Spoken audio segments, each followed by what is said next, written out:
Muito em breve, pessoas como Luiz Roberto Barroso vão dizer que a China também não é comunista de verdade, que Xi Jinping também deturpou Karl Marx. Esse é o Visão Libertária, sua fonte de informações descentralizadas e distribuídas.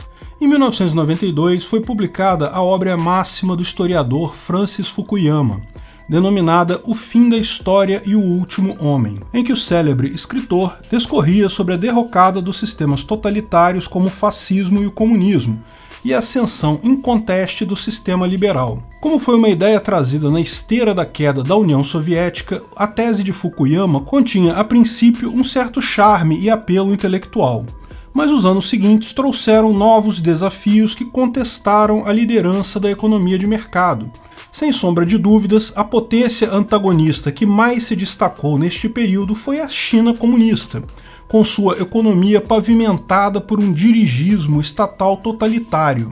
Essa ascendente trajetória chinesa trouxe aos partidários do estatismo a esperança de que a China, enfim, superaria os Estados Unidos em curto espaço de tempo, demonstrando que o socialismo, o comunismo, na verdade, é superior ao livre mercado. Uma dessas esperançosas previsões veio do Centro de Pesquisa em Economia e Negócios, uma entidade inglesa que estimava que, em 2033, a China já se tornaria a maior economia do mundo. Na verdade, tão grande foi o entusiasmo dos partidários dessa tese que a mesma instituição voltou a revisar seus dados no final de 2020, dessa vez declarando que a economia chinesa já ultrapassaria o PIB americano em 2028. A China não para de produzir bons números, mesmo após uma pandemia que mutilou o restante das economias do mundo todo. Muitos questionam, inclusive, se tais números são verdadeiros. Em um sistema político monolítico, sem oposição, não há quem conteste ou desminta os dados oficiais dentro do próprio governo chinês. Portanto, estes podem ser manipulados à vontade. De qualquer forma, é inegável a melhoria da economia chinesa e a situação de destaque que o país parece ter cada vez mais no cenário mundial. O quadro todo parece até aqui muito promissor para os socialistas. Logo, o que poderia dar errado, não é mesmo? E a resposta é tudo. Mesmo considerando que os números sejam verdadeiros, a China entrou em uma armadilha que pode ser catastrófica. Primeiro, é necessário esclarecer uma importante questão aqui. Qual é o cerne das décadas de crescimento econômico chinês?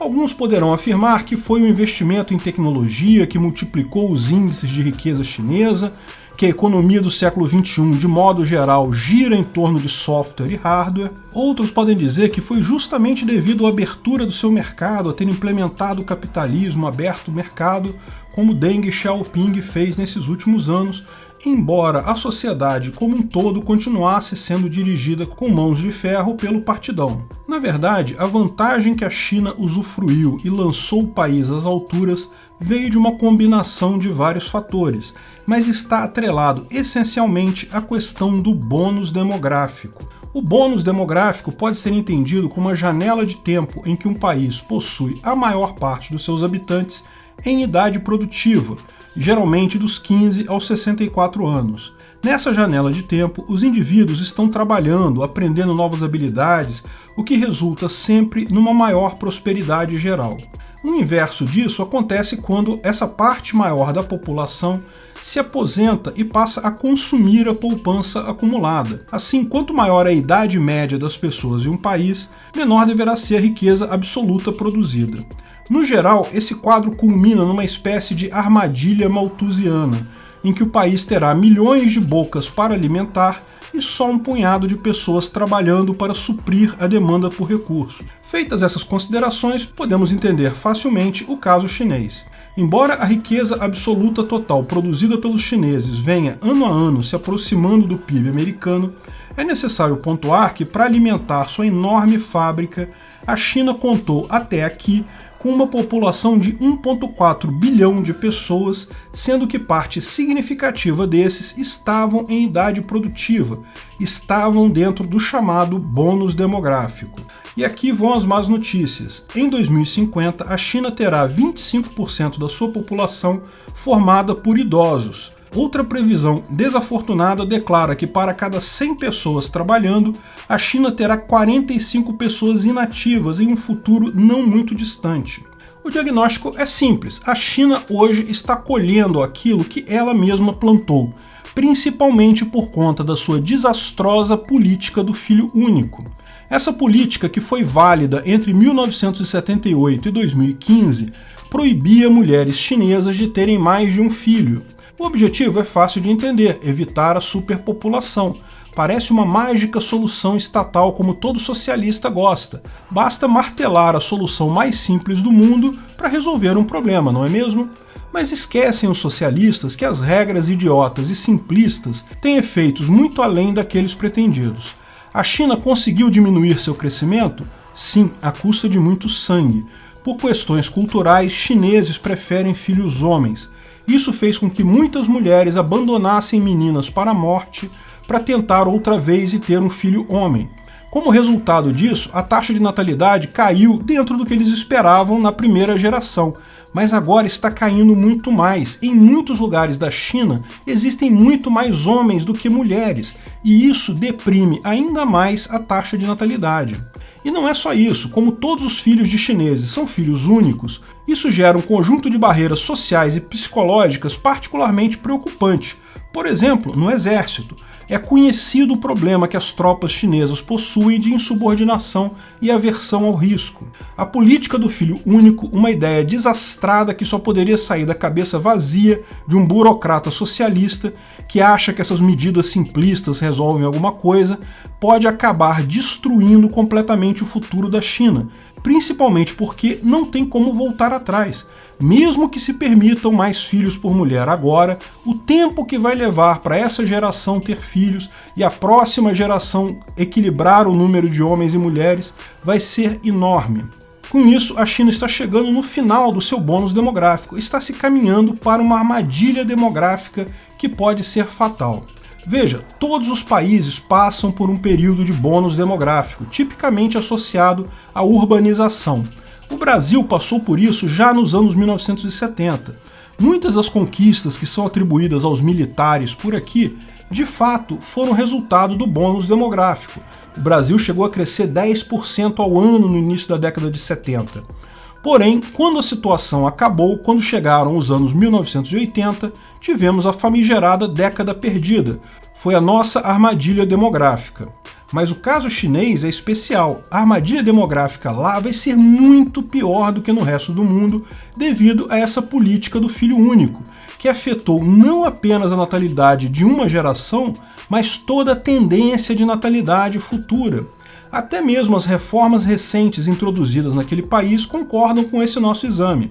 Em 2015, a China passou a ver a seriedade do problema e iniciou a política de 2 filhos para cada casal. Não obstante, em 2020, os índices de natalidade continuavam a cair pelo 4º ano seguido. Diante desse desafio, o Banco Popular Chinês publicou no início de 2021 um chamado para que políticos chineses revoguem todas as políticas de controle de natalidade. A liderança chinesa está em xeque. Se os americanos têm a vantagem de atrair imigração na forma de mão de obra não especializada e especializada, a Índia em breve ultrapassará a China em população interna e força de trabalho. Se o meu país diminuiu a diferença com os Estados Unidos nos últimos 40 anos, contando com a mão de obra barata e o bônus de uma enorme população produtiva, com o que ele pode contar nos próximos 30 anos? Vale a pena refletir sobre isso, escreveram os autores em chinês, de acordo com a tradução da CNBC. Conforme dados das Nações Unidas, a população chinesa deverá diminuir 2,2% até 2050, ao passo que a população americana terá um acréscimo de 15%.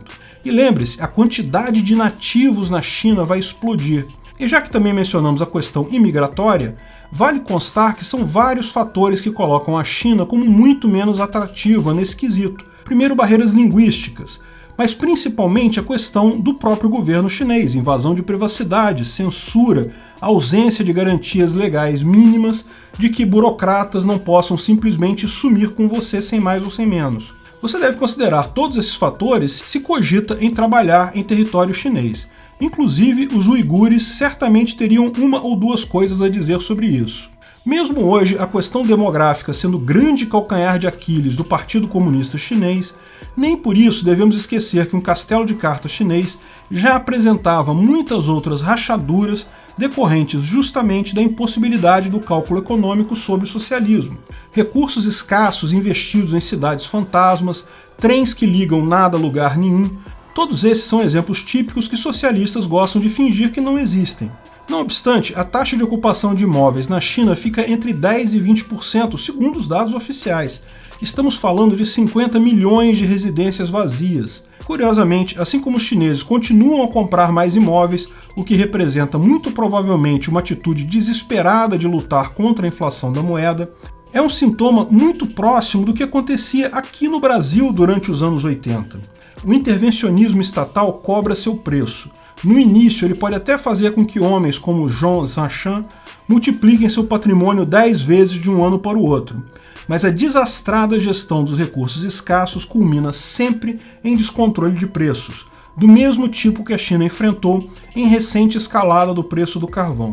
E para fechar com chave de ouro esse assunto, a China, até o presente momento, se recusa a liberar os dados populacionais do último censo demográfico, afirmando que precisa reanalisar os dados. Enfim, por mais que nosso diagnóstico aponte para um futuro sombrio para as ambições chinesas, provavelmente a situação real do país é ainda pior do que qualquer um no Ocidente é capaz de saber. Obrigado por sua audiência. Esse artigo foi sugerido por Rodrigo Pereira, escrito por Rodolfo Andrello, revisado, narrado e produzido por Peter Turguniev. Esse vídeo foi um oferecimento de armataweb.com, cloud e serviços de data center, 100% de compromisso com a satisfação e privacidade dos clientes. Aceitamos Bitcoin. Veja o link na descrição do vídeo. Se você gostou desse vídeo, clique no like e compartilhe ele em suas redes sociais. Se inscreva no canal para nos ajudar, clicando no botão vermelho abaixo. Se quiser ser avisado de novos vídeos, clique no sininho ao lado. Até a próxima!